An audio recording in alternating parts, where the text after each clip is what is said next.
menggunakan minyak ikan, pembuatan ekstrak ikan gabus juga menggunakan dagingnya. Jadi, minyak dan daging ikan gabus dicampur dan di oven kembali selama 2 kali 24 jam.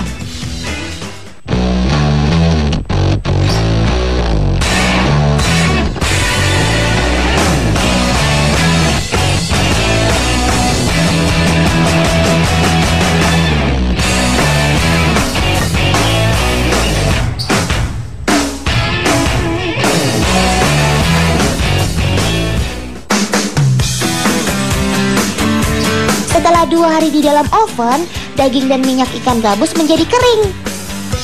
Bubuk ikan gabus ini dinamakan granul.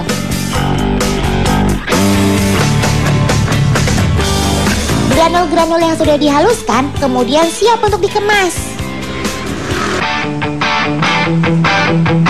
Walaupun pembuatan ekstrak ikan gabus ini masih dalam skala rumahan, tapi proses ketelitian dan kebersihan tetap diperhatikan loh. 1 botol ekstrak ikan gabus ini dijual di pasaran seharga Rp100.000. Ikan gabus terkenal dengan kandungan albuminnya. Kandungan albumin sangat baik untuk membantu proses penyembuhan bagi pasien setelah operasi.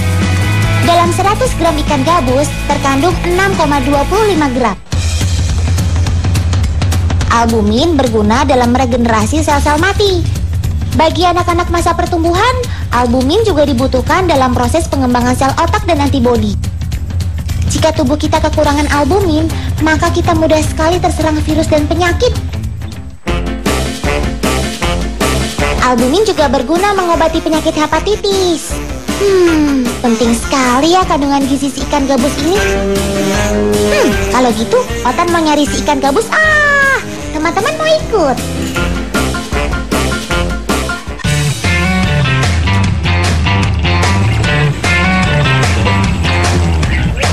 Di Rawapening, penangkapan ikan gabus menggunakan alat jaring yang disebut beranjang.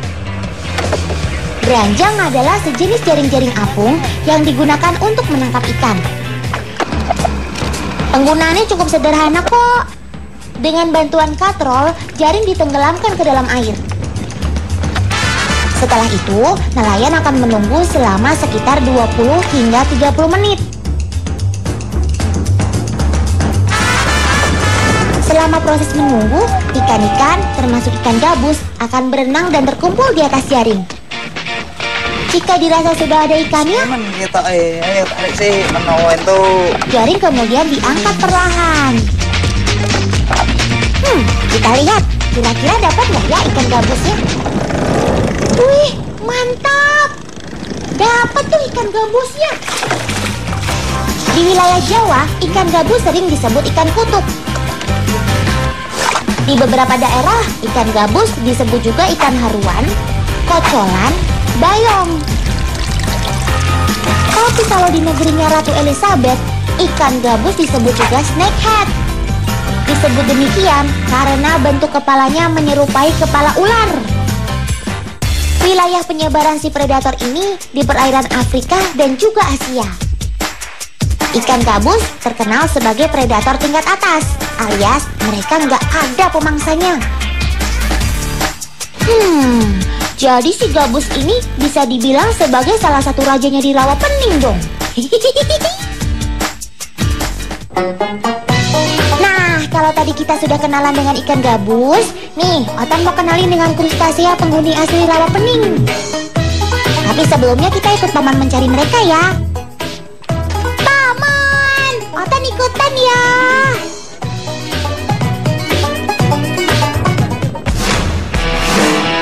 Udang adalah salah satu penghuni Rawapening yang jumlahnya cukup banyak.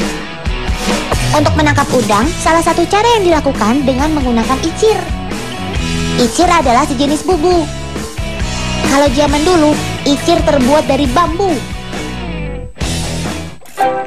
Nah, itu si Paman udah sampai di lokasi. Ayo Paman, Otan bantuin ya memasang icirnya.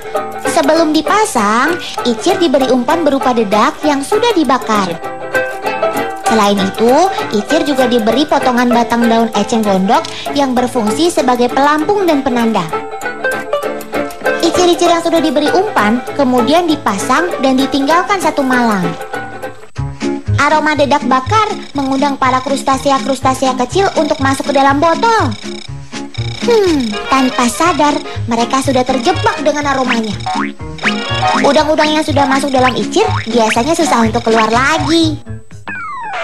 Oke, proses pemasangan icir sudah. Sekarang kita periksa icir yang sudah dipasang kemarin.